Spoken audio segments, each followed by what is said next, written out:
The anthems.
In your infinite wisdom and providential goodness, have appointed the offices of leaders and parliaments for the welfare of society and just government of humanity.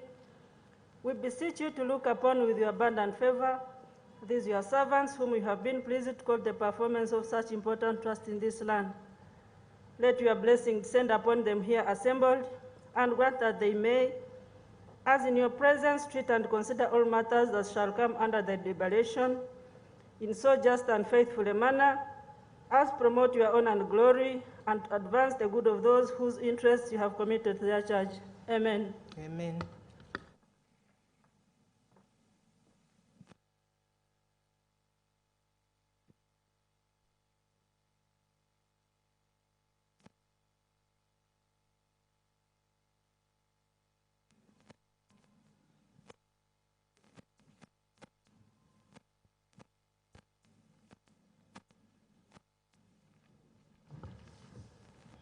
Item number 3, proclamation by the Right Honourable Speaker of Parliament.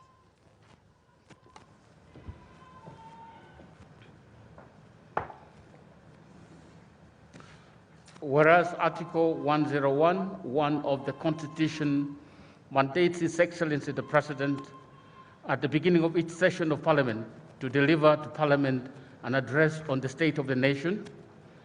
aware that the first session of the 11th Parliament commenced on the 24th day of May 2021, noting that it is expedient that the Parliament of Uganda receives the address of the President on the State of the Nation. Now, therefore, in exercise of the powers conferred upon the Speaker by the Constitution, I hereby proclaim that the Parliament shall sit at Kololo Independence Ground today, Monday, 4th day of June 2021, at 14 hours, to receive the address of His Excellency the President on the State of the Nation. And further, in exercise of the powers conferred upon the Speaker by the Constitution, the Parliament Powers and Privileges Act, Cap 258, and the rules of procedure of the Parliament of Uganda, it is hereby proclaimed and declared that the said Kololo Independence Ground to be precincts of Parliament for the aforementioned purposes. Given under my hand at Parliament House, Kampala, this 27th day of May 2021. Jacob Lokori Olanya, Speaker of Parliament.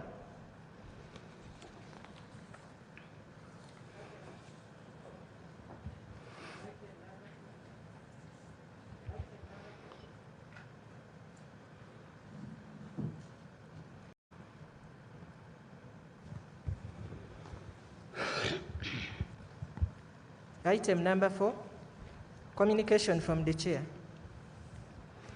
Your Excellency the President, His Lordship the Chief Justice, the Right Honourable Deputy Speaker, the outgoing Right Honourable Prime Minister and the Leader of Government Business, the Leader of the Opposition in Parliament, Members of Parliament, outgoing Honourable Ministers, the Dean of the Diplomatic Corps, distinguished guests, ladies and gentlemen.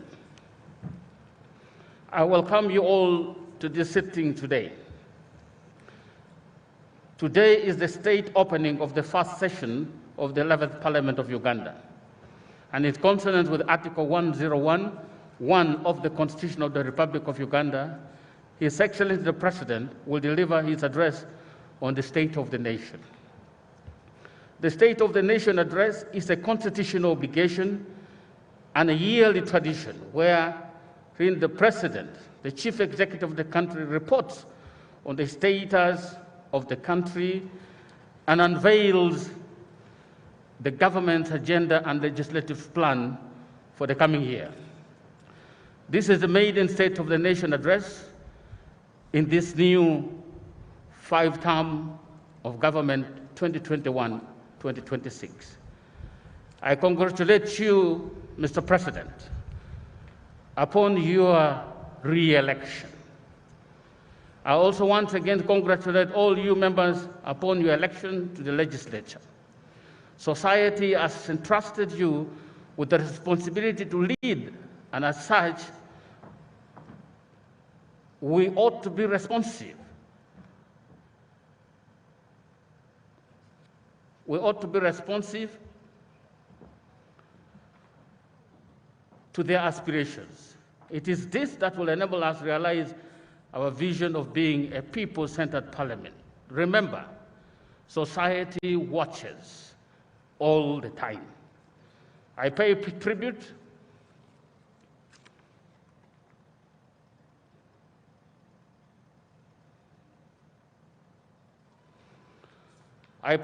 to our predecessors, the 10th Parliament, for their successes and milestones, and reiterate that as we embark on the first session of the 11th Parliament, we should build upon the achievements of the 10th Parliament and those that came before. In a special way, I commend my predecessor, the Speaker of the 10th Parliament, Honourable Rebecca Litwala Kadaga, for the accomplishments of the legislature during our tenure. The 11th Parliament has a foundation to build upon. Societal transformation is an incremental process where responsibility holders play their roles at various stages and points in time. I urge you members to play your role effectively and diligently as our solemn contribution to a better Uganda. Upon its constitution, the Business Committee will draw up a parliamentary calendar of the first session of the 11th Parliament. The parliamentary calendar is a schedule of the various planned events or activities of the legislature. This calendar will enable the work plans of committees and the schedule of the House. I urge you to abide by the parliamentary calendar to enable better planning, orderliness, and execution of legislative business. At the end of the 10th Parliament, there were items of business that were not concluded. Rule 235 of the Rules of Procedure governs the lapse of reinstatement of parliamentary business upon dissolution of the House, and it provides as follows. 1. A bill, petition, motion, or other business before the House or a committee during a term of Parliament lapses upon dissolution of Parliament. 2. Notwithstanding Sub-Rule 1, a bill, petition, motion, or other business before the House or any of its committees may be reinstated in the next Parliament by a resolution of Parliament. Honourable members, this is the second sitting of the House, the first one having been the election of the Speaker and the Deputy Speaker. Ordinarily, a motion should have been moved during this sitting to reinstate business that lapsed with the 10th Parliament, in line with Rule 235(2) of the Rules of Procedure. However, given the nature of today's sitting, this motion will be moved at an appropriate future sitting. In the coming weeks, parliamentary committees will be duly constituted. From the onset, I urge them to adopt efficient and effective working methods that mitigate resource wastage and optimize time without jeopardizing the quality of output and outcomes. The responsiveness, efficiency, effectiveness of the House is a mirror image of the efficiency of the committees. Honourable members, as the 11th Parliament gains traction, I implore you to line up to desired levels of responsibility, efficiency, and effectiveness expected of us, members of Parliament. This will require sanitizing ourselves of the known pitfalls that usually impede the work of Parliament, notably endemic absenteeism, time wastage, delays by the executive to introduce business as laid out in the government's legislative agenda, and inadequate adherence to the rules. This causes even delays of the business, even those before the House already, especially when the delay is with Parliament. To change this, I honestly urge you to embrace and practice the following. 1, always be time conscious. Time is a unique, non-renewable resource that we need to optimize in our day-to-day work. I urge you to always be punctual for parliamentary business. Always ensure that you turn up in time for committee and House businesses and any other parliamentary work that you may be called upon to take part in. This will aid the timeliness of our deliveries as a legislature. 2, endeavor to always attend to parliamentary business and dedicate yourself to the timely and effective execution of your tasks in both committees and in the House. 3, respect and abide by the rules of procedure to minimize disruptions and ensure efficiency and effectiveness in the discharge of legislative business. Let us reduce on the procedural debates and adopt more substantive debates to do the work of the people of this country. As the nation awaits the constitution of the Cabinet, in line with Article 113 and 114 of the Constitution, I with foresight advise those that will comprise the front bench to embrace the following. 1, ensure timely introduction of government business in the House. Today His Excellency the President will spell out government's legislative agenda for the year ahead. The relevant ministry bear the responsibility for realization of this legislative agenda by tabling the required bills in time for timely processing by the House. Given the complementarity of the arms of government, any delays by one arm occasions delays in another. Therefore, collectively, we need to be more responsive, efficient, and effective. Always avail yourselves for House business. Rule 50 of our Rules of Procedure requires ministers to attend sittings of the House to respond to questions asked of them. Your regular presence in the House will go a long way in aiding the timely accomplishment of House business. I also call upon the already designated whips in this House and those that will be designated to effectively play their role as envisaged in Rule 15 of the Rules of Procedure. Whips are essential in ensuring participation of their party members in parliamentary business. I urge whips to coordinate among themselves in the discharge of their functions. The advent of the first session of 11th Parliament coincides with the reported resurgence of the COVID-19 pandemic. This portends significant implications on the entire country and will invariably impinge on our methods of work as the representatives of the people. I urge you all to adhere to the established standard operating procedures and urge the public to do the same. Honorable members, on the 27th April 2021, one of Uganda's 9 representatives to the East African Legislative Assembly, Honorable Matthias Kasamba, passed on. His demise left a vacancy in Uganda's representation to Iyala.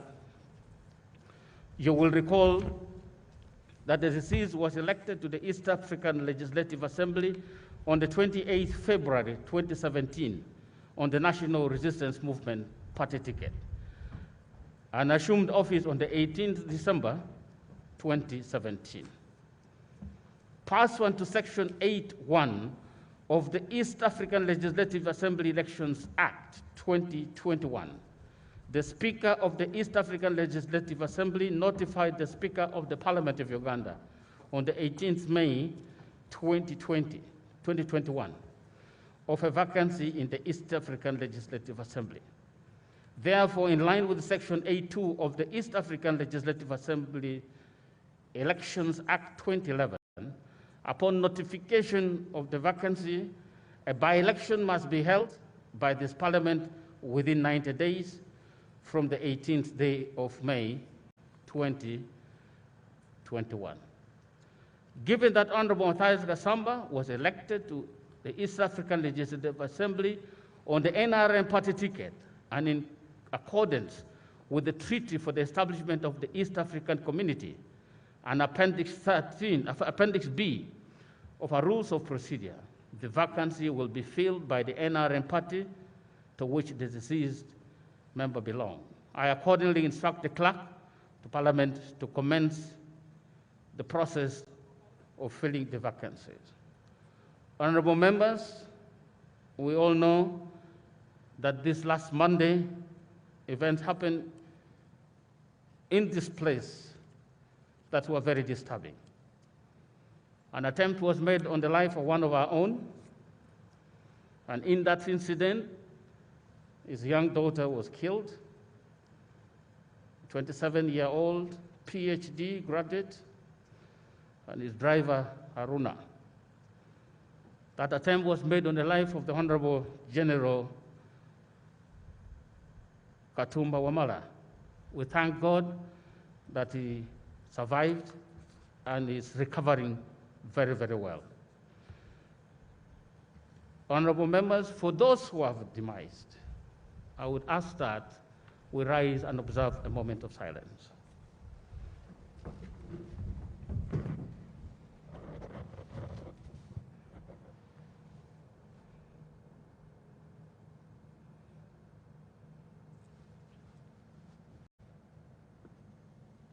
May the deceased rest in eternal peace.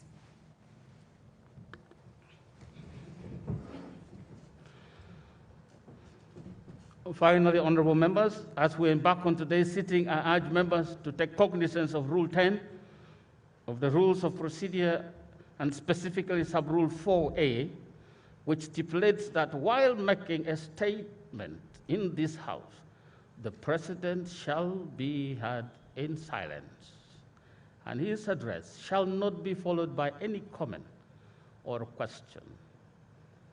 Time will be allotted at a later time and date to exhaustively debate the President's State of the Nation address. Civility demands that we listen to those, more especially those we disagree with.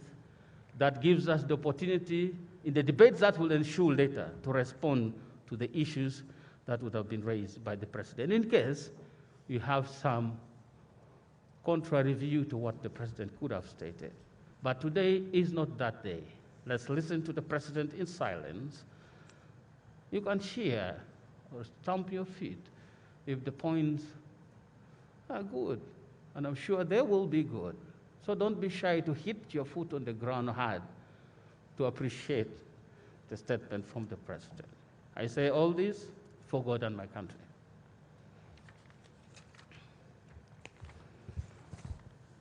Item number 5, invitation by the Right Honorable Speaker to His Excellency the President to deliver the State of the Nation address in accordance with Article 101(1) of the Constitution of the Republic of Uganda. Your Excellency the President, Article 101(1) of the Constitution mandates you on a day like this to come and give this country the State of the Nation address. It's my single honor to invite you now to do that.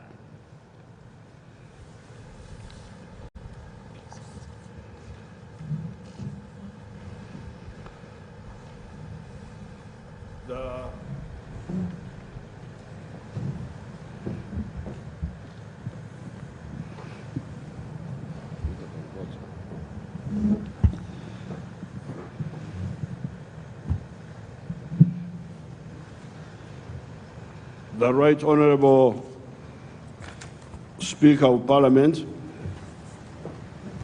the Right Honorable Jacob Olanya, the Right Honorable Deputy Speaker of Parliament, Right Honorable Anita Among, correction there, it should be His Lordship the Chief Justice. He should be the one to follow in protocol. His Lordship the Chief Justice, the Honorable Winyidoro, the Right Honorable Deputy Speaker, Right Honorable Anita Among, the Right Honorable Secretary General of the NRM, Kasser Mumba, the Right Honorable Leader of the Opposition, the Honorable Members of Parliament, members of the Diplomat Corps, ladies and gentlemen. In fulfillment of the constitutional requirement under Article 101, Clause 1 of the Constitution of the Republic of Uganda, I am here to deliver the State of the Nation Address 2021. Again, I congratulate the honorable members of Parliament on your election on the 14th of January 2021, and some of the special groups later. Pastor Kayanja told me that 14th of January is a special day in the Bible. I didn't know. I was told by Pastor Kayanja. Later on, I checked. And I found that indeed, it is the day when, in the book of Leviticus, chapter 23, verse 5, it says, in quotes, "On the 14th day of the first month evening shall be a holy convocation, a feast of the Lord's Passover." End of quotes. The Electoral Commission, in selecting that date, must have been guided by God.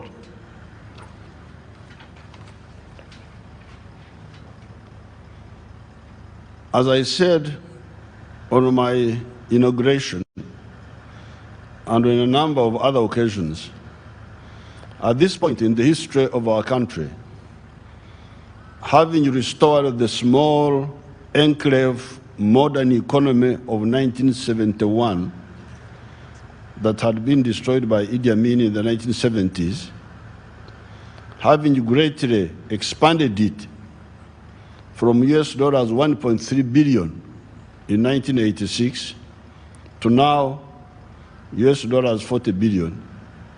We have a number of points that we need to concentrate on in order to transform Uganda into a middle-income country on the road to becoming a first-world country. However, before we talk of our medium and long-term strategic plans, I need to first remind the country about the really interesting and challenging 2020, pronounced as 2020 by some of the Bazukuru and some other interesting Ugandans. There are other interesting Ugandans who also call it 2020.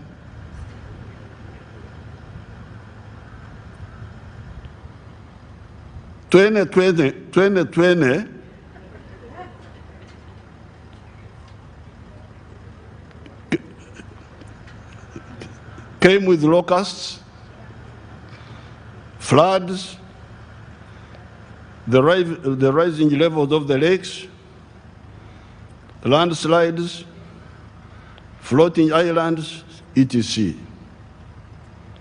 Soon after, Corona came in, starting with March 2020. I'm happy to report to you what everybody knows. Uganda did not only manage to cope with these challenges, but also the economy managed a modest expansion of 3% for the financial year 2019-2020, and will manage another small expansion of 3.3% for the financial year of 2020-2021. So, if you check globally, many countries achieved minus rates of growth. But here, in spite of all these multiple issues, the economy has been able to expand, but at a lower speed.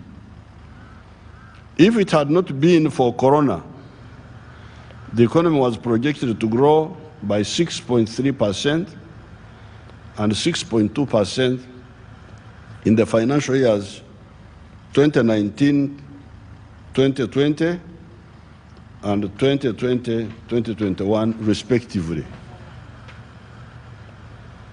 We defeated the locusts and coped with all the other problems. You remember they were saying that locusts were going to finish all the food. But I don't think those locusts were given a chance to eat much food, because we killed them. And I want to salute the UPDF for doing that.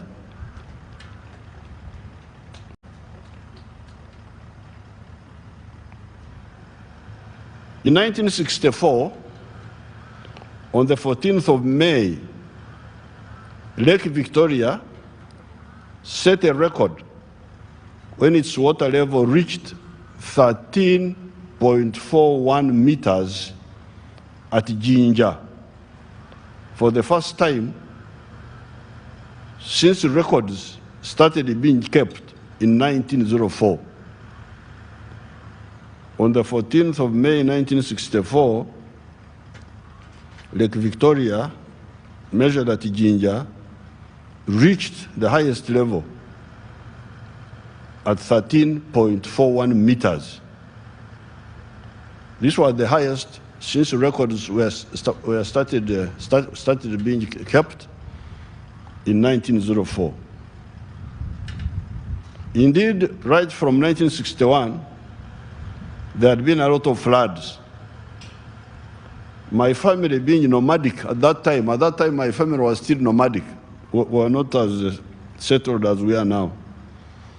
I remember the inconvenience of the flooded plains of Kashari. That time, the plains, what are called Empita, in one of those dialects, of Lyonza, Kachigonjo, Ruera, Katebe, Nyakshara, etc. were all flooded for much of that time.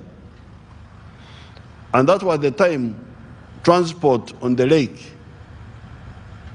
disappeared. That was the time Butiaba, the port, was flooded, Bukakata was flooded, Namasare was flooded. That's when lake transport stopped because of the flooding of the landing sites. It's only recently that we have restored some of that lake transport. So that was 1964. However, on the 19th of May, 2020, the lake achieved a record higher than that of 1964.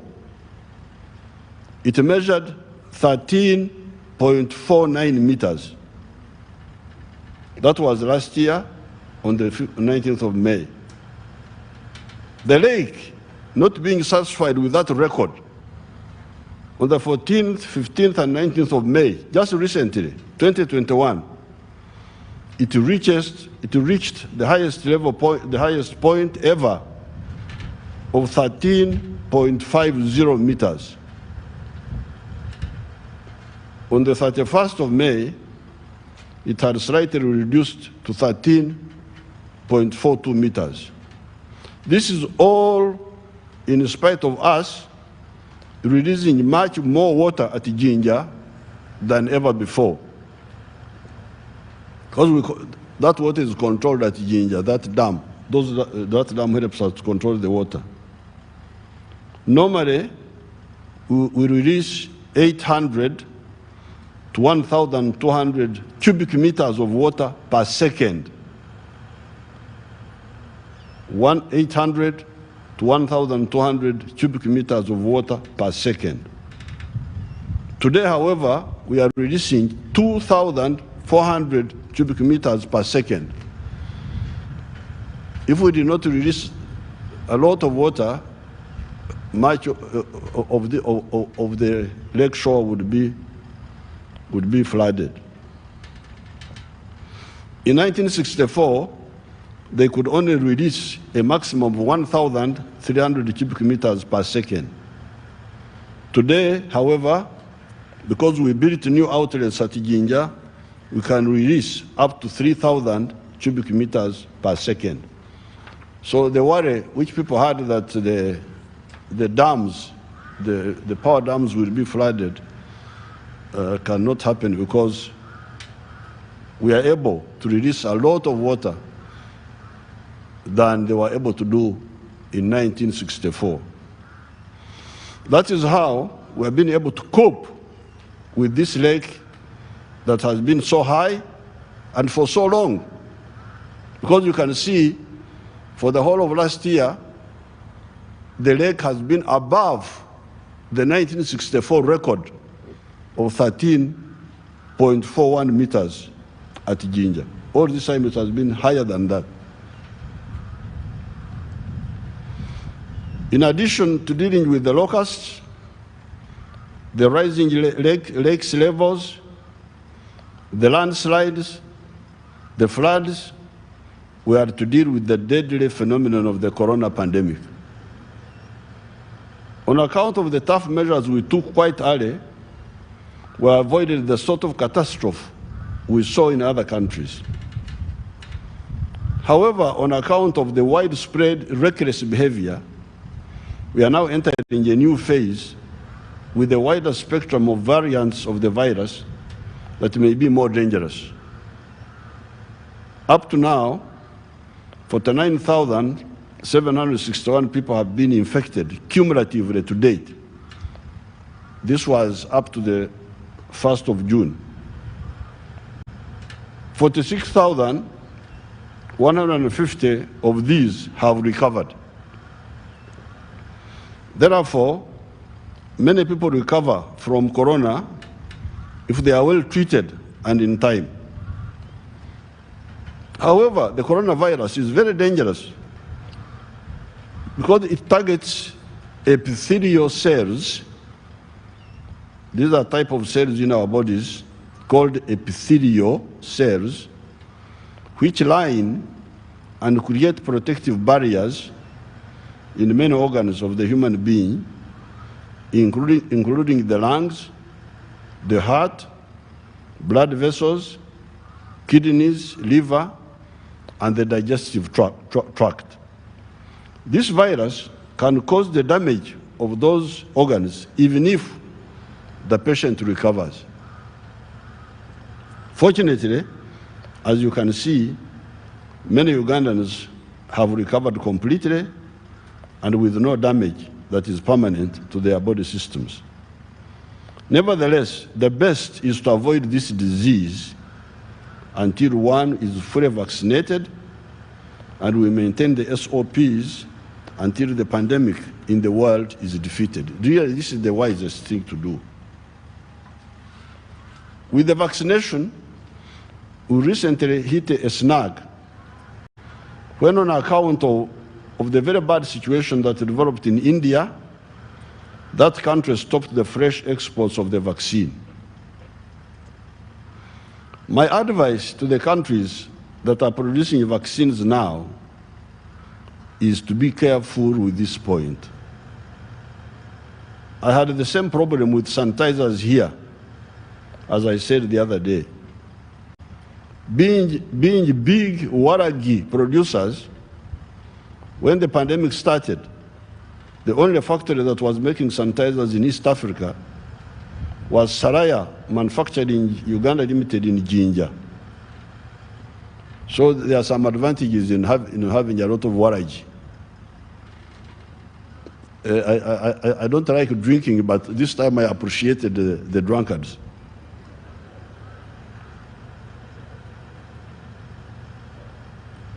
In the cabinet, while discussing this point, somebody suggested that we should stop the export of the sanitizers because we needed them badly here in Uganda.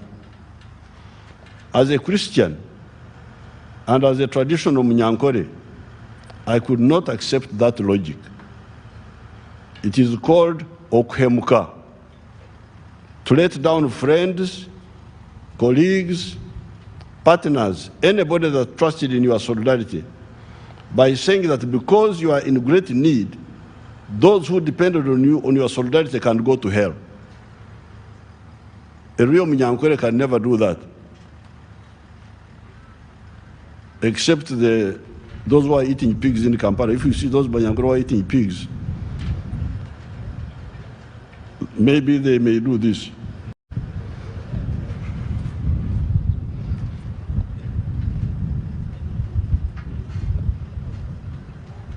But the real Munyankore cannot say, because I have a problem, you go to hell. No.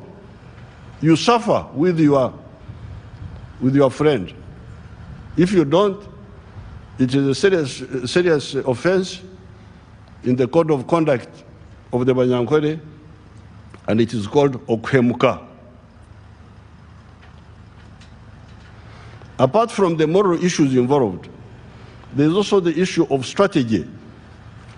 You should always remember that there is a tomorrow. If you let me down today, when I'm in such a great need as life and death for my people, just like you also have the same crisis, how will I ever depend on your partnership in the future? It seriously undermines international partnership. What I decided in the case of the sanitizers was to advise the Honorable Jenna Cheng to put aside 40% of the production for Uganda and share the 60% with other East Africans. I could not kuhunga to abandon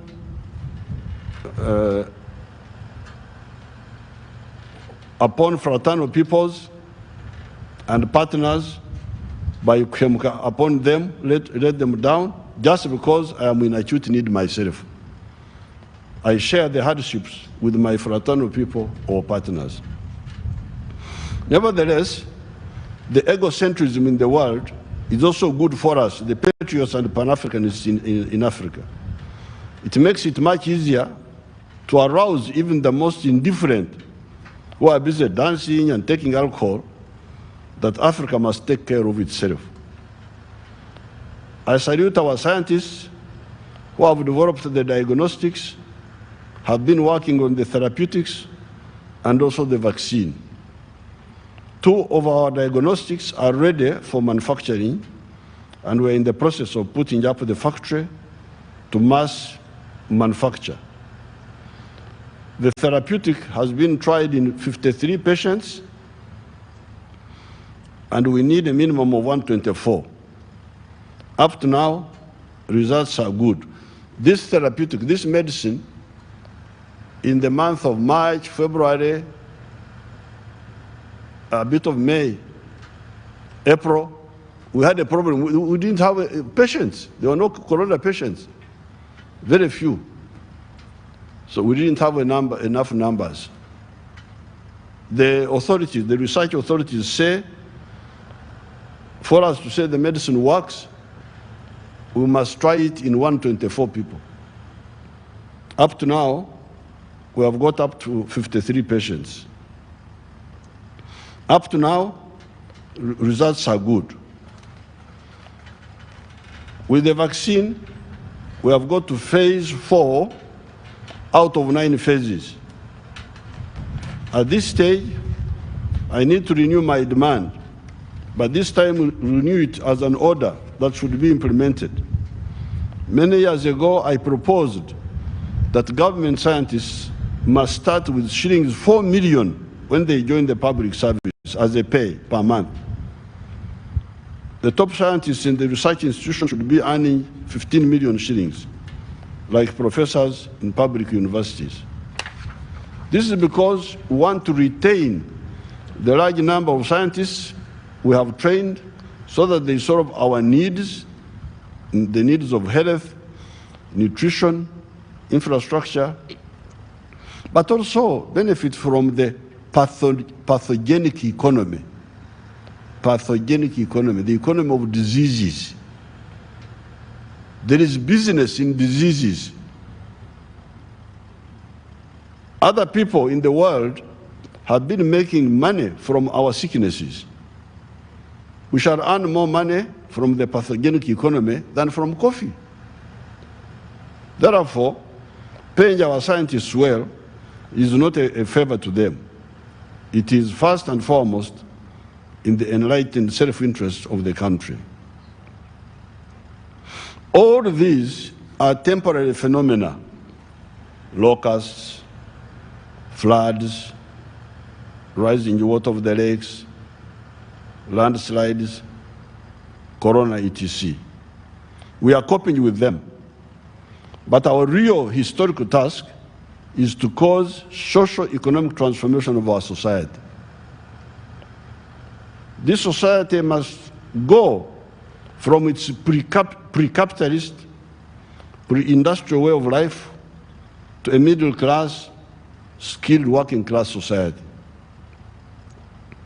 When the French Revolution took place in 1789, the French society, which I suspect was a microcosm of the wider European societies, was a 4-class society: feudalist, capitalist, called bourgeoisie, working class, also called proletariat, and peasant. At that time, the society in Uganda was a three-class society: feudalists, artisans, and peasants.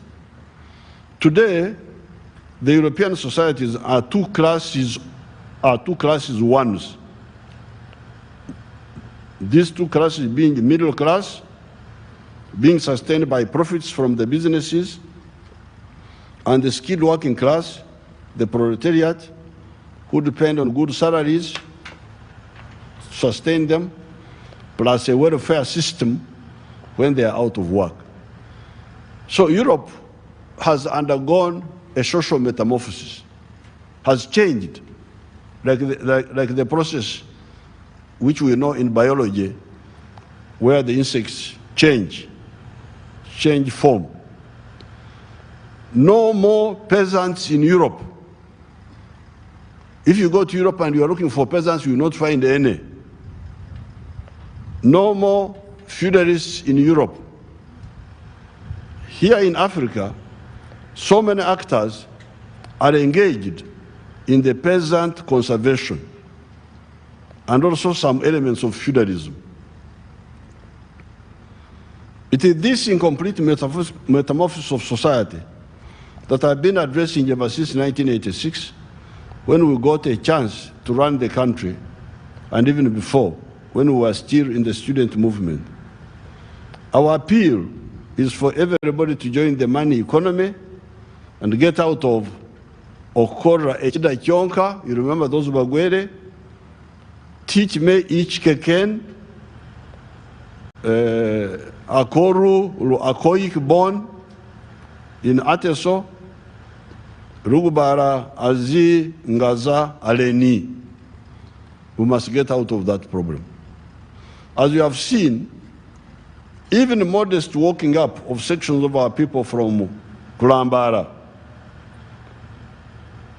Ninomatek, even using old methods, generated a lot of production. Some of the increased production, fortunately, has got big international demand. Coffee falls into this category.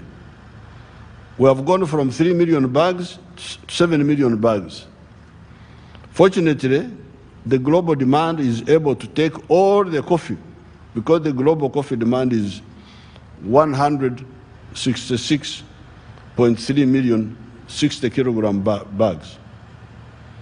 The global demand for milk products is 906 billion liters, valued at US dollars 458 billion. Therefore, our present production of 2.6 billion liters of milk can enter the global market, provided we solve the problem of cattle diseases such as foot and mouth, CBPP, anthrax, etc., and of course, also offer competitive prices. Therefore, the Banyankore I once met at Rwachtura, clamoring for high milk prices, need to know more about this global competition for market with other countries, such as New Zealand, Holland, etc. Our people need to know that if we are to compete for global markets, our products must be good quality, must be safe, but also cheaper than what other countries are offering. So one day I attended a meeting at Rwachtura with the Banyankore there. I said, oh, we want more money for milk. Okay. But if your milk becomes too expensive, how will it compete in London and Beijing and New Delhi and New York with milk from other countries? So we need to wake up our people that we are struggling in a global environment. The global demand for maize and maize products is 852 million metric tons, valued at $153 billion. Therefore, our production of 5 million tons of maize can be absorbed provided we solve the problem of quality, getting rid of the shameful aflatoxins caused by people who mishandle food in harvesting. Why do you mishandle people's food? Wait for the maize to dry properly on the chikonko. Chikonko is the Nyankore word for maize stalk, the maize stalk. When you harvest it, put it on canvas, ntundubare, or cemented drying ground, etc. The maize will dry properly and simply, and there will be no aflatoxins. The Iranians came here and they wanted to buy all our maize. Their annual demand is 9.4 million tons. The Iranians wanted to buy all our maize because we have got very good relations with them. They import 7 million tons. The problem was ourselves. Negligence in handling food we want to sell to people. Are we Balogo? Balogo, the one who gives something bad to somebody to eat. Are we to sell good products to people or to sell bad things to people? How can it be that we want to sell bad things to people? Because we shall be turned into as if we are Barogo, like the poisoners of people. Algeria imports 300 billion tons of powdered milk per annum. To produce this milk powder, you need, I don't know whether this figure is correct. It was put in by my people. I need to check it. To produce this milk powder, they say you need 2.7 trillion liters of milk. So the powdered milk Algeria consumes would finish off all this milk here we are talking about. Nigeria, but I'm not sure about these people's figures.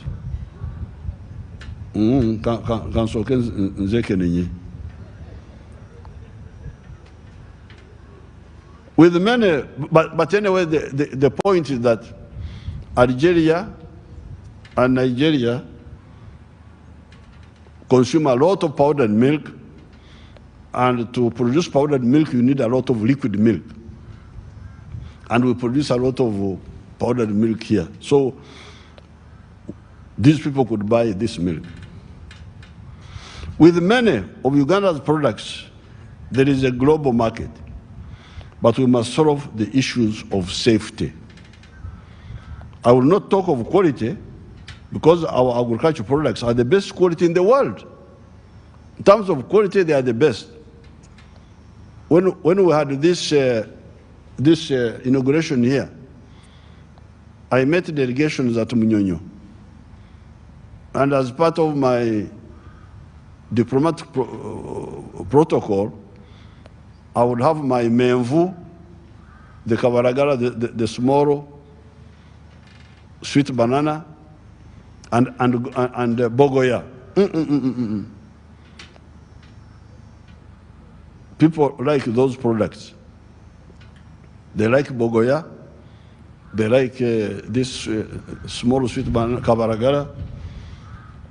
They like the pineapple of Uganda is among the best. The millet, the milk, they are the best quality. The problem is the mishandling by our producers who are not well sensitized. I've been telling the world what you know, the huge surpluses of so many products as a consequence of the limited waking up of sections of our people. Only a very small number of people have woken up to produce for the market. Yet, this is a mere ndozo. ndozo is when you jaribu, ini jaribu tu, to make people taste.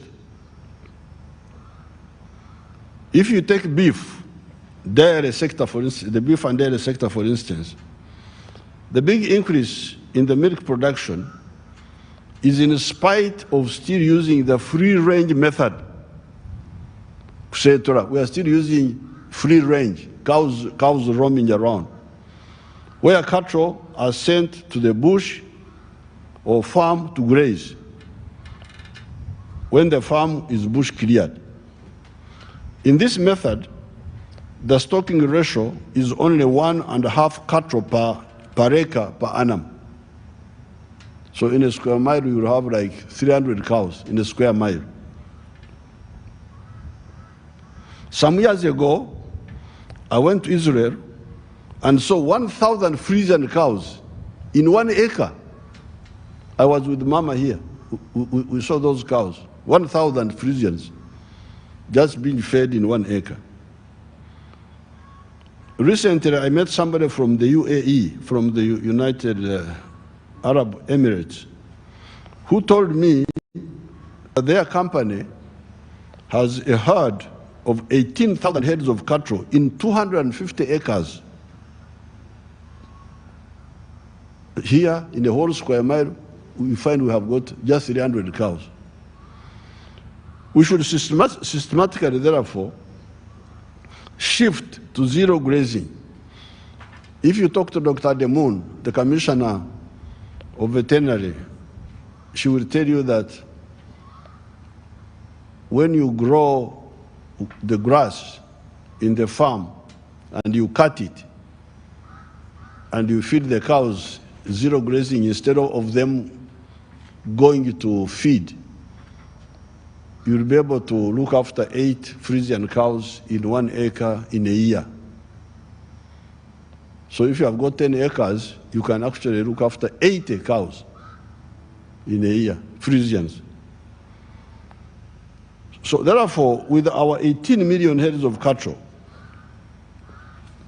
1/3 of which would be milking at any one time, each giving 20 liters, the total production would be 44 billion liters of milk in a year. The same for bananas. While the rural farmers have been producing 5 tons of bananas per hectare per year, Dr. Muranga at Nyarzinga in Bushenyi has got 53 tons per hectare per annum. And I hear that in Brazil, they go up to 80 tons per hectare per annum. This increased production is partly due to irrigation, fertilizers, etc. This is why, in my inauguration speech, I emphasized the question of the market for products. For Ugandan products, if the Ugandans wake up, all of them. Again, to remind everybody, the answers are 4 on the issue of the market. The internal market of Uganda, boosted by increased purchasing power, when all homesteads join the money economy by producing for the stomach, but also for producing for the pocket. Secondly, the East African market through the East African community. Thirdly, the African market through the continental free trade area. And fourthly, the global market through the trade access agreements with like AGOA, the Chinese preferential access market, the European Union, where they allow everything but arms, and also access to other markets on the merit of the quality and pricing of our products. Once all the leaders are clear on these points, we shall more easily be able to implement the guidelines we have put out for the whole country. Who is to produce low-value crops but on a large scale, such as sugarcane, cotton, maize, tobacco, etc., and who is to produce high-value products on a smaller scale, such as coffee, milk, fruits, poultry, piggery, horticulture, and who should do both. We should really, if you want to help our people, this parliament, please. We had a long discussion in Kyankwanzi with the new MPs. There's nothing we didn't discuss. I hope the way forward is clear. The difference between extensive agriculture, where you produce low-value crops but on a big scale, and intensive agriculture, where you use smaller land but you produce high-value crops. If we all be clear on that, the future is bright. Let all the leaders stop confusing people by sending contradictory or divergent messages. The NRM message ever since 1966 has been all homesteads to join the money economy using Ekibaro, Chura, Otita, Aymar, profitability assessment to guide their enterprise selection. Prices of products are determined by the market, not by government, unless we provide subsidies which we cannot afford and few have sustainably afforded in the world. Moreover, our products must be safe for consumption, good quality, and competitive prices. And the markets are four: internal, East African, African, and global. The colonial approach is no longer possible, where they say you produce the coffee and cotton, we guarantee to buy them at guaranteed prices. We don't have time here to go into that, but that was a colonial approach for a narrow range of products, just 2 or 3. But if you are going to have 20, 30 products, how will you provide subsidy for them? The world of production is now for competition, and it can be done. With this clear vision, I strongly urge our people to join the 4 sectors: commercial agriculture, industries, services, and ICT. With commercial agriculture, we are emphasizing the parish model. At the parish, you are able to know all the homesteads. Because when you are sub-county constituency is too far, you may not know all the homesteads. For instance, I know that in Ndangaro parish, in Rubirizi, is 3,330 homesteads. Ndangaro parish is that parish which I visited some time ago, when the homesteads were still 2,500, and they were all democratically without money, except one man, Kateva, who had 7 pigs. And when I asked those people, I said, how did Kateva get 7 pigs? They said, even his father was a rich man.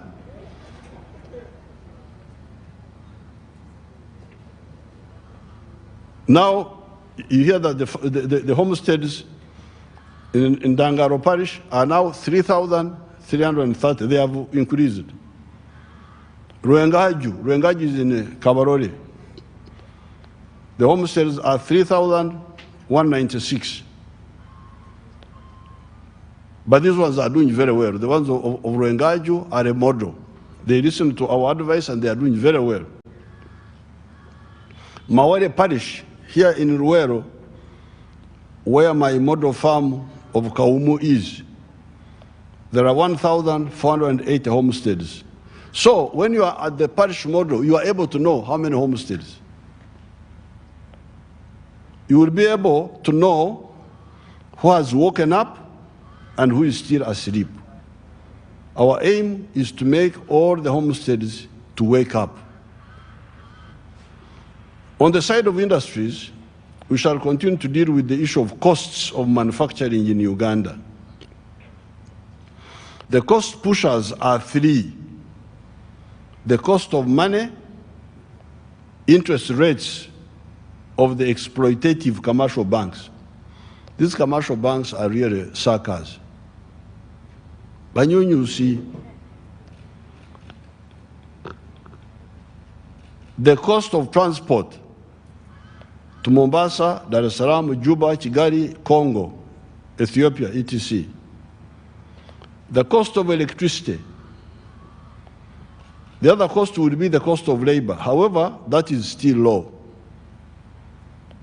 It is not a problem yet, the cost of labor.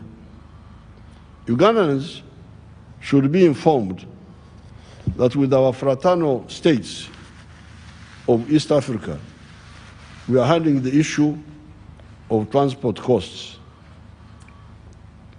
By road, a 20-foot container costs US dollars 1,900, and a 40-foot container costs US dollars 3,200 to Mombasa, and vice versa by road.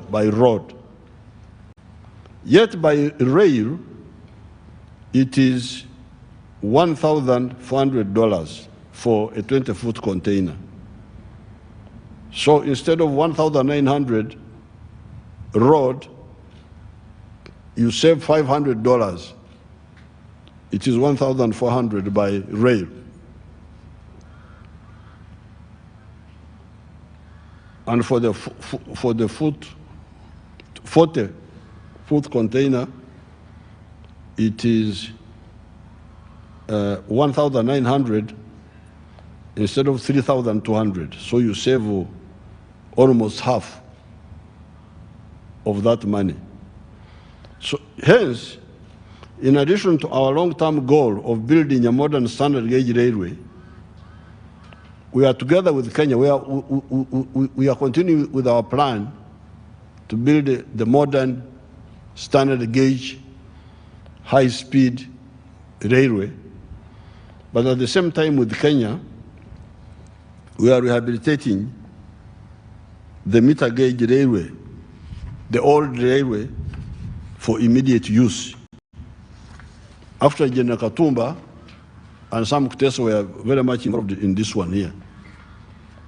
The meter gauge railway is the old railway. When repaired, its cost of transport would be much lower than the road transport. On the cost of money, we are continuing to fund UDB so that it can give loans for manufacturing, agriculture, services, some of the services, tourism, medical, and ICT, at no more than 12%. And the more they lend, the lower the interest rates will become. The cost of electricity is distorted by the mistakes committed by some of our actors without my knowledge, even when I was heading the government. Especially the mistakes of Bujagari and Umeme add 55.3% to the cost of electricity per unit. When you see you are paying high electricity bill, 55.3% is caused by Bujagari and Umeme. Otherwise, the cost of power from Chira is US dollars 1.19 per unit, $1.1 cents, American cents. Narubare, 1.1 cents. Isimba, 4.1. Karuma, 4.9. But Bujagari, 8.3 cents per unit. Bujagari at one time was US cents, 13.8 per unit. So we had to struggle until we brought it down to 8. We shall see how to get out of this mistake. One solution that I have already ordered for industrial parks is supply power direct from some of the government dams to the parks without going through the Umeme line, going straight. I will not be deflected from that. The services sector, tourism, hotels, banking, music, sports, professional service, etc., we are moving very well until Corona came in. As I said above, the answer for Corona, apart from the preventive measures we continue to take, are the vaccines and the therapeutics. Above, I talked about Kemuka, letting down partners by our partners. We are continuing to talk with India, the USA for the Johnson & Johnson vaccine, China, and Cuba. I'm sure we shall succeed with some of them. With the therapeutics, one of our products has been tried, as I said, among 53 patients, and 43 of them have fully recovered, while the others are still on treatment. We target to reach 124 patients before we are sure that this medicine treats Corona-19 patients. On the side of the vaccine, as I said, we are moving very well, only that we were delayed with the perception that Africa is not supposed to manufacture vaccines, but was only supposed to buy from others and also work as foot soldiers in doing field research for others to develop and own vaccines. Like the vaccine for Ebola, much of the work was done by people here.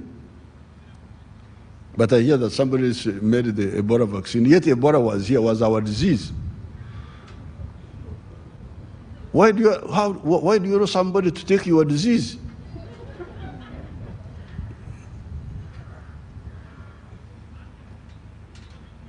I have been having some discussion with Professor Ponciano, the man of the virus. Please, I don't want to continue like this. Ebola is our disease. If it is my disease, I must benefit from it. How does somebody come and develop a vaccine? You are here, what are you doing?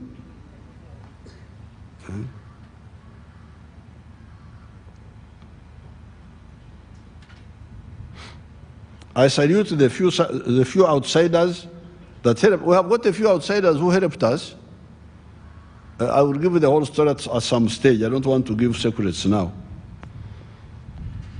I'm sure God has created space for them in heaven for their Christian-like actions of sharing with other children of God. So the few outsiders who helped us with the vaccine, God will reward them. I pray for them.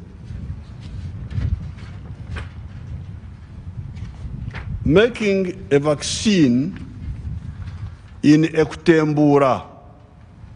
Kutembura is the word for when you go to make a fresh garden in the bush. Starting a new garden from the bush involves 9 or 8 phases if WHO allows you to skip one phase. Our researchers are now entering stage 4. I congratulate them. We hope to get to stage 8 by November 2021. I can assure Uganda that by the end of 2021, we shall no longer be waiting for outsiders to rescue us from Echorezo, from mass death. We just here die until foreigners come, Bambi, Africans are dying, let's help them. It's really not, I don't want to be part of such a group. By controlling Corona, our services will resurrect. Before the Corona, we were earning 1.5 billion from tourism alone. Since some decades ago, I've been urging our people in the ICT sector to take advantage of the BPO business in the world. Since many of our children speak Kampala parents English, you know, the twin and the other one, they can, through the internet, do jobs for companies in the USA, Canada, etc., such as call center services for utilities, hospitals, auditing accounts from here and be paid. India is earning US dollars 191 billion per year from this business of BPOs and employing 1.1 million young people. The ICT has been unserious in relation to this sector. Therefore, again, honorable members of parliament, the four sectors are commercial agriculture, industries, services, and ICT. Given the correct policies of the NRM right from 1986, in spite of obstacles erected by those who do not understand our strategy, the economy has grown, as I said at the beginning of this speech, from US dollars 1.3 billion to US dollars 40 billion. That is 31 times bigger. The economy now is 31 times bigger than it was in 1986. This is if you use the foreign exchange method. If you use the PPP method, the purchasing power parity method, it is US dollars 114 billion.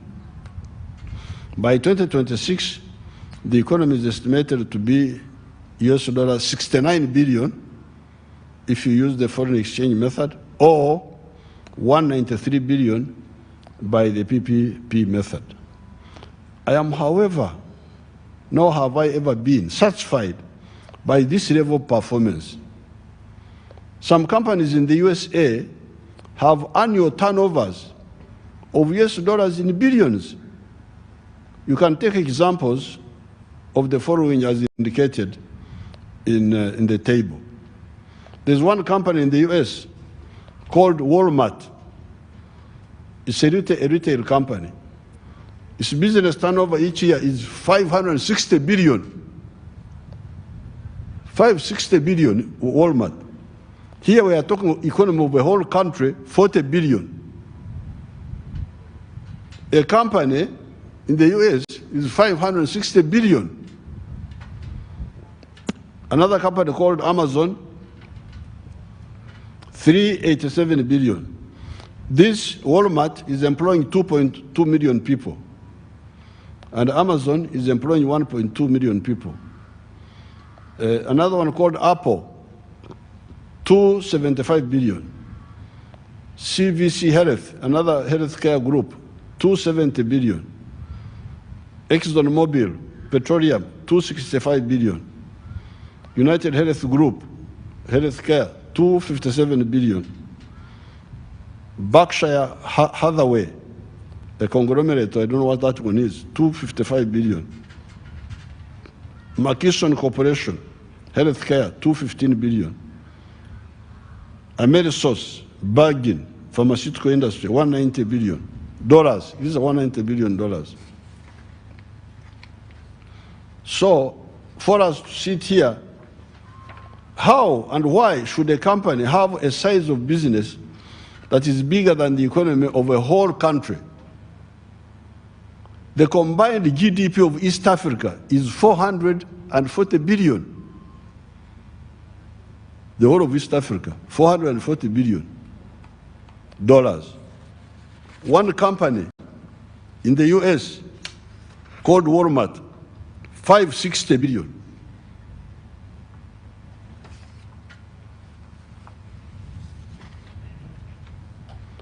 You have seen how some of the individual companies have business sizes comparable to the combined economies of the whole of East Africa. Hence, in the medium term, we must aim at the size of the economy of at least $300 billion by foreign exchange method. By 2026, Uganda's population will be 48 million people. If each person is earning $3,000, each person per head, is earning, or people are earning for, the children will not be earning, but their parents can earn for them. Earning US $3,000 per year, that would be $144 billion. This will just be people's incomes without including infrastructure. Yet, US $3,000 per person per year translates to shillings 10.8 million per person per year. And for a household of 5, this will translate to Uganda shillings 54 million per year. If each person was earning $3,000 in Uganda shillings for a household of 5, it will translate to 54 million shillings per year. Some of our households, like if you take the ones of Ruengaju, the one near Fort Portal, Mr. Nyakana and his group, using 1 acre, are already earning shillings 240 million. Those who are at Kyenkwanzi, the MPs, the new MPs, I brought Mr. Nyakana, and he testified. $240 million is $67,000 per year, per household. And if you divide by 5, assuming the household has got 5 people, that comes to $13,000 per person per year. So this is achievable. This is achievable because some of our people have already achieved it. Even the people in the cattle corridor, the ones of milk, they have achieved it.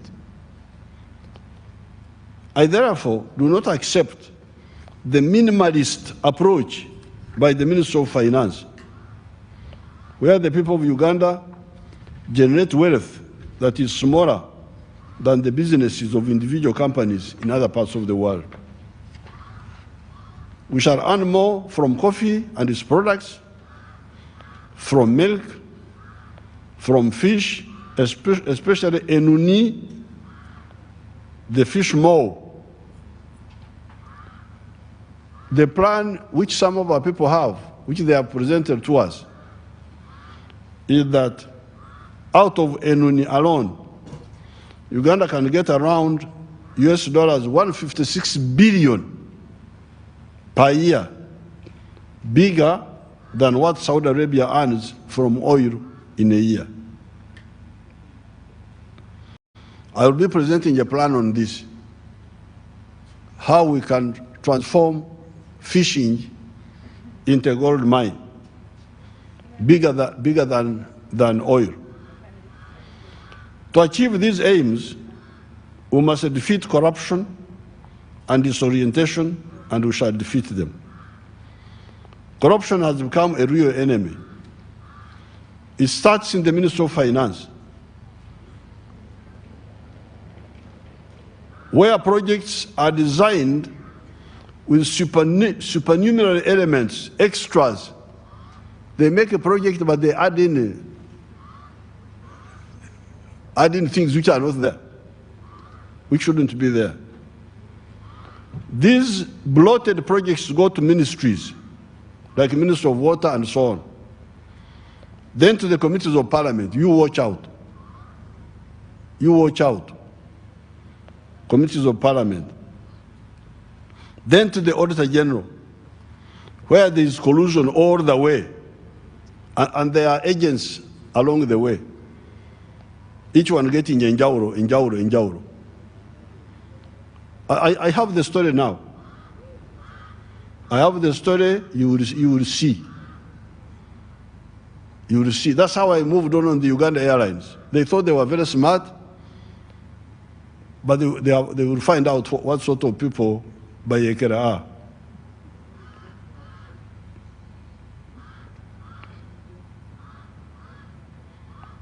What the corrupt fraternity did not factor in their chibaro of corruption and criminality was the large number of the young people the NRM has trained over the years. many of them coming from the middle class, where they do not have the pressure of home poverty. See, we are beginning to have now young Ugandans who are from the rich families. This is a structural change, because these are children who don't have pressure of poverty from home. And you will see how they will help us to fight this corruption. I've been discussing with my children who are now senior adults. They are no longer children. They don't want me to say their age, but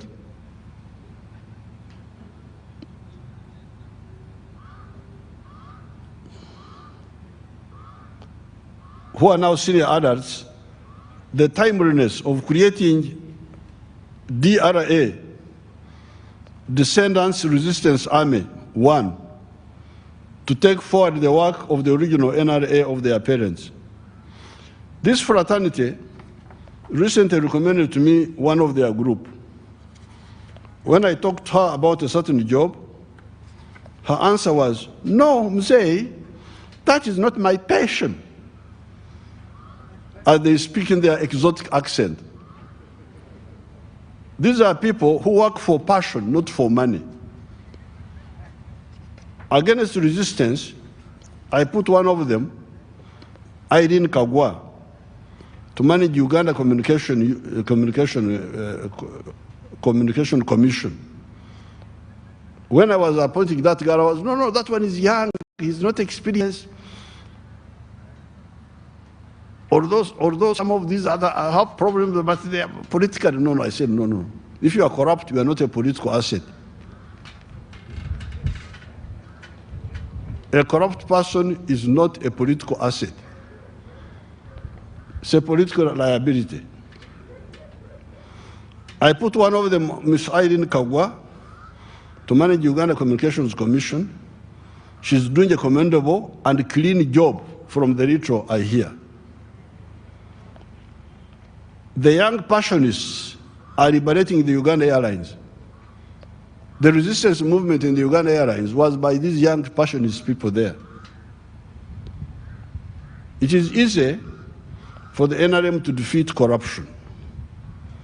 With the disorientation, I want to appeal to the NRM MPs to grasp our strategy of everybody joining the money economy with the Chibaro, as we agreed at Kyenkwanzi recently. The target of all these efforts is to ensure two things: prosperity of our people by helping them to create wealth for themselves as well as jobs for themselves and others, and also ensuring security of our country. To achieve this, we must ensure the socio-economic transformation of our society by phasing out the peasants and the feudalists and creating a middle class and skilled working class society. It is a shame that we are still struggling with this economic metamorphosis 232 years from the time of the French Revolution in 1789, when, as already pointed out above, France already had a middle class and a working class, in addition to the oppressive feudalists and the poor and badly exploited peasants, the serfs. A lot of time was wasted, not only by the colonialists, the ignorant chiefs, but also by some of the post-colonial actors, politicians, cultural leaders, religious leaders, etc., that many times divert people's attention to wrong positions of superstition, sectarianism, miracle wealth, etc., etc. Mao Zedong in China struggled against these parasite groups. That is why China now is on the verge of becoming a first world country. China now is the second richest country in the world. If you go to 1949, when Mao Zedong came into government, it was very far. You can go and check. But the Chinese struggled against these parasite groups.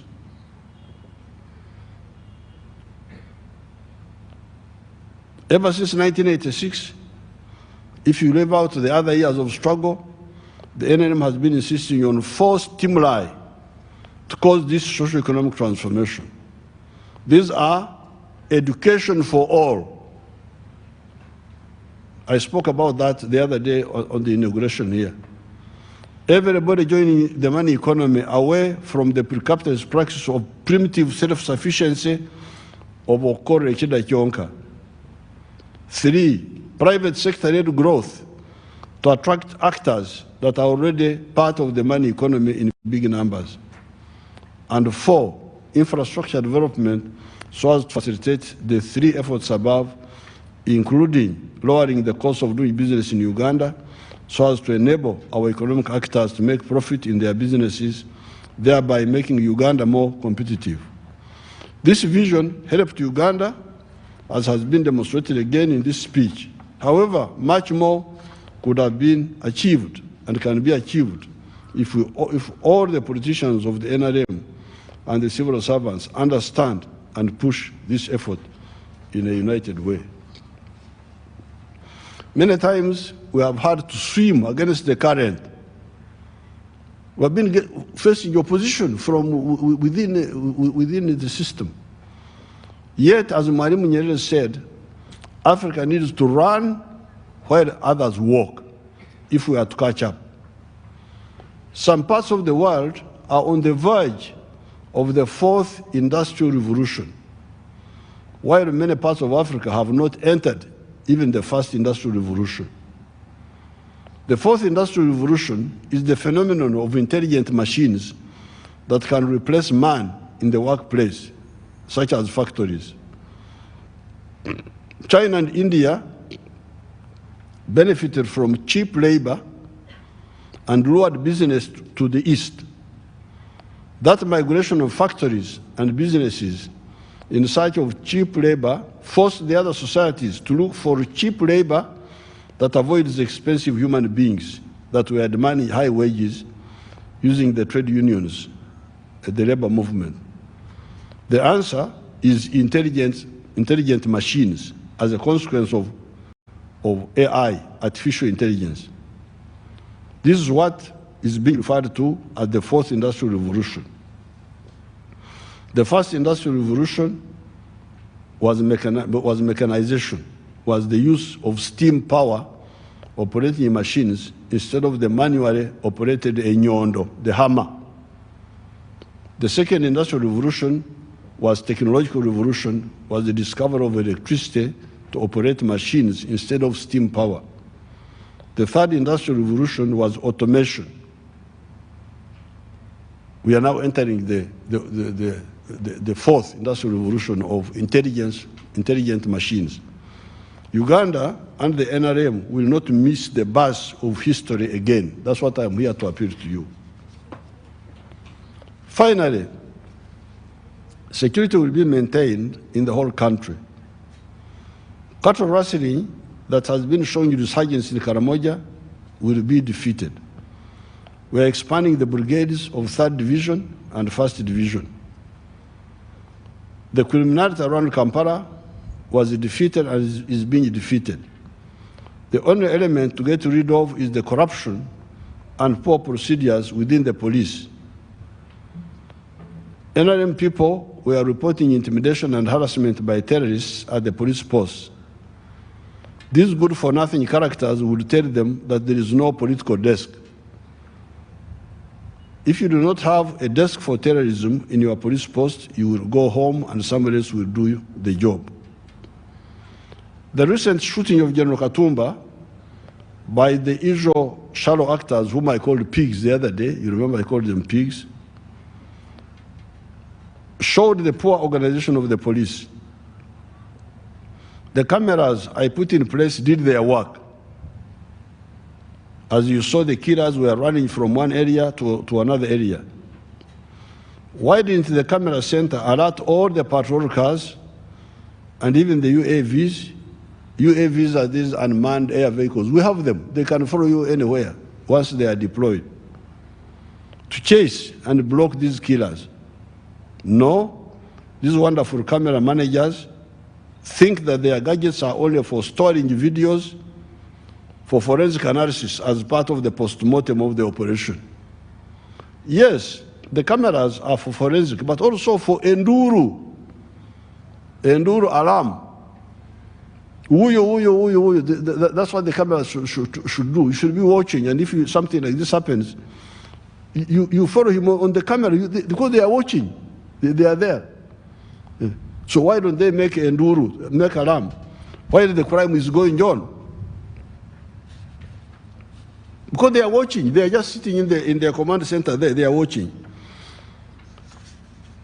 The criminals will then be on continuous viewing by all the camera centers if the policemen adopt my directives and rationality in the use of those cameras. So those cameras are there, but they are not fully used.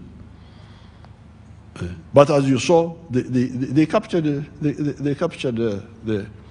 I told the police, you show the public what the criminals were doing. Now the criminals had covered their faces, but we shall show that. When the other killings, I have heard some people saying, oh, the killing of Kajezi,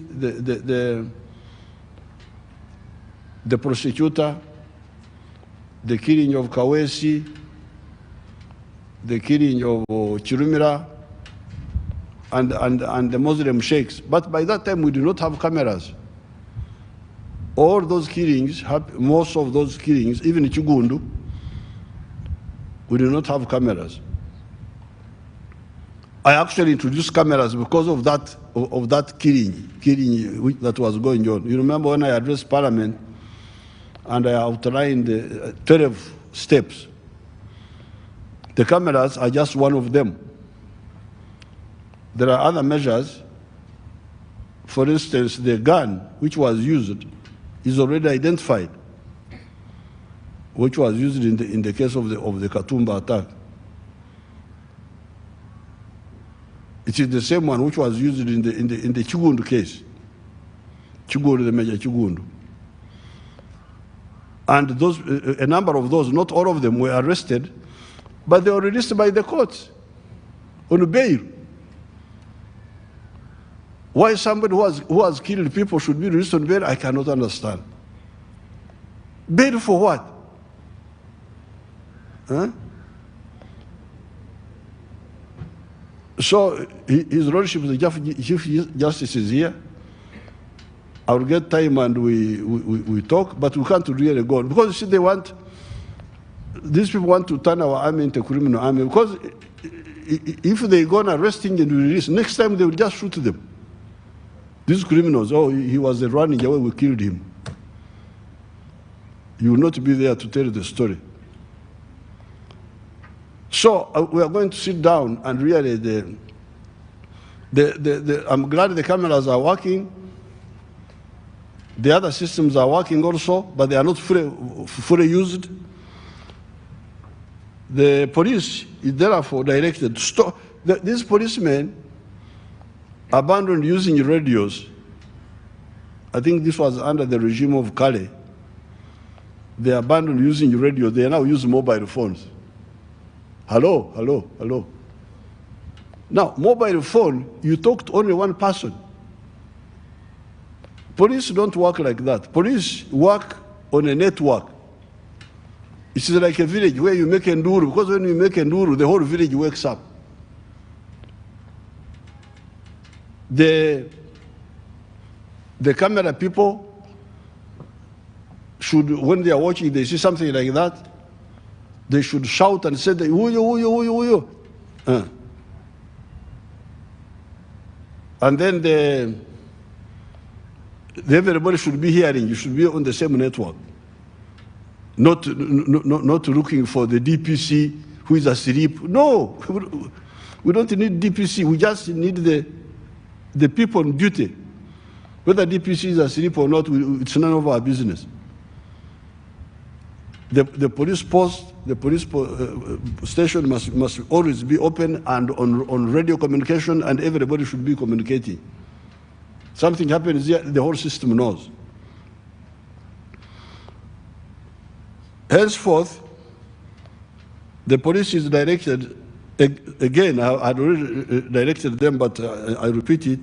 Stop using mobile phones and go back to using radios that are open to all stations so that they can act promptly in emergencies like the one of General Katumba. In addition to the cameras, our security leaders have been working on my directive of installing the digital monitors. This was part of the 12 points, to have a digital monitor in every vehicle, every piki-piki, so that wherever you are, the command post can know. I know some people want to hide where they are going for some very simple reasons. But please, we have got very serious issues we are dealing with. You will have to forgive us. After General Katumba and General Tumwene, we are the people working on that particular system. The one of digital monitors. And when you try to tamper with it, we see you.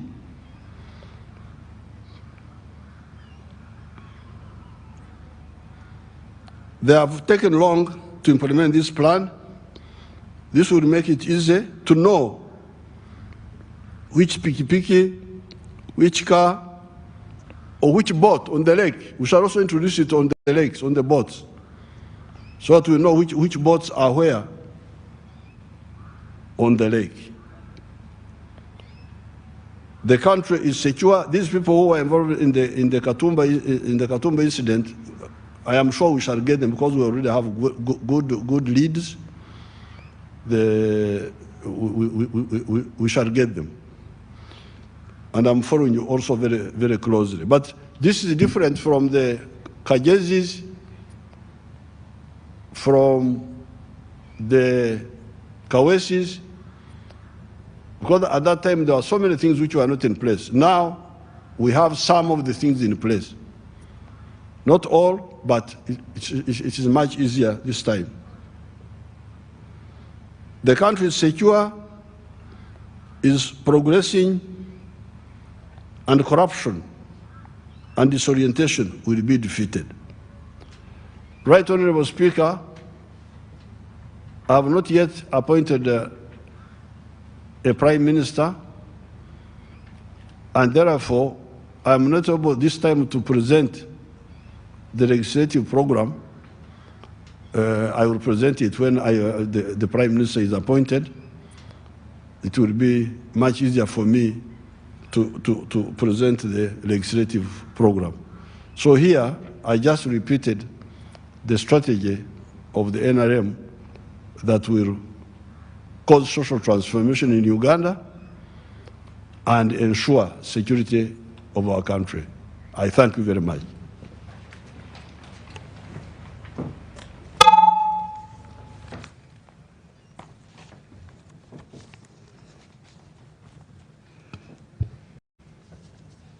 Item 7 on the order paper, adjournment. Your Excellency, the President, let me take this opportunity to thank you for completing your constitutional obligation. Within our rules, we shall have time devoted to consider this address and have serious discussions about the matters you have raised. The address was done in a timely manner on the second sitting of the first meeting, and it is good that it has been presented before the budget is read on Thursday, 10th June 2021. We shall therefore be equipped with the necessary factors and gadgets to assess it and make contributions to it. The address has covered a number of programs and highlighted achievements of the government. It's important to note The date to date is that Parliament has not constituted the requisite committees since it has just commenced. For the record, in the past, before the new normal, after the address by the President, he would take a group photograph with all of us, members of Parliament, but now it is not possible. The other part of the ceremony used to be a cocktail reception hosted in honor of the members by the Speaker. I think this one will defer and pray hard that this thing goes away, then we can do that one. That one will never go away. We will have it one way or the other. This will also not be possible for now. We pray for divine intervention and the working of our scientists so that in the near future the pandemic disappears and we are able to move normally with our lives. With this, once again, I thank you, Your Excellency, for the address and honorable members for turning up in these numbers. But let me take this chance to record some apologies from our members and colleagues who are not able to be here. I received notification from the Honorable Connie Galewango. She lost an aunt, a close aunt, and she had to be there. Secondly, Your Excellency, we will record the apologies of the members from Karamoja sub-region. All of them left to be home with the people.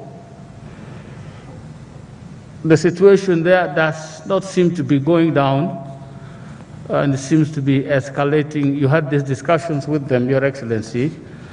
You might now need to move quicker and see how such situations there could be resolved. Some announcements, honorable members and staff. The budget will be read on the 10th. That means on Monday and Tuesday, we'll be taking samples for COVID at Parliament. Please prepare and do this so that we are safe and can be admitted for the budget speech on the 10th of June. Members should take note. After the anthems, the House will be adjourned to, I can say with certainty, 10th of June, but should we receive some documents from the President and others, we could sit earlier to handle some business that could be urgent before the budget. But proper notifications will be given to you if this should be the case. Otherwise, this House substantially would be adjourned to June 10th at 2 p.m. to receive the national budget. But as I said, there could be modifications. Just stay on the alert. We could sit to deal with the committees on appointments and deal with some motions that are vital in dealing with the issues of what the President will be doing with the Vice President, with the Prime Minister, with some other proposals that will be asking Parliament to act on to facilitate the setting up of his government. House adjourned.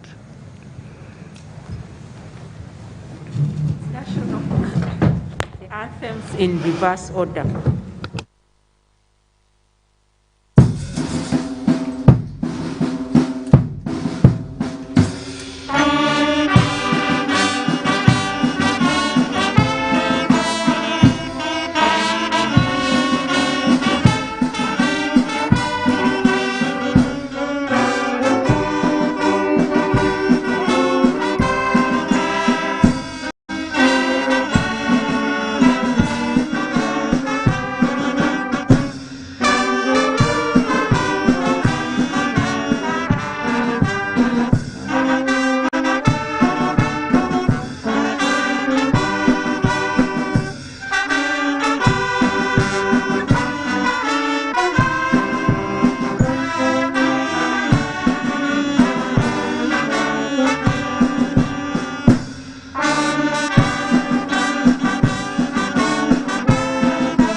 The TV, you're still tuned into BC TV and broadcasting from Kololo Independence Grounds, where President Yoweri Museveni, the Fountain of Honor, he has just given his State of Nation address, being the first for the 11th Parliament, and he has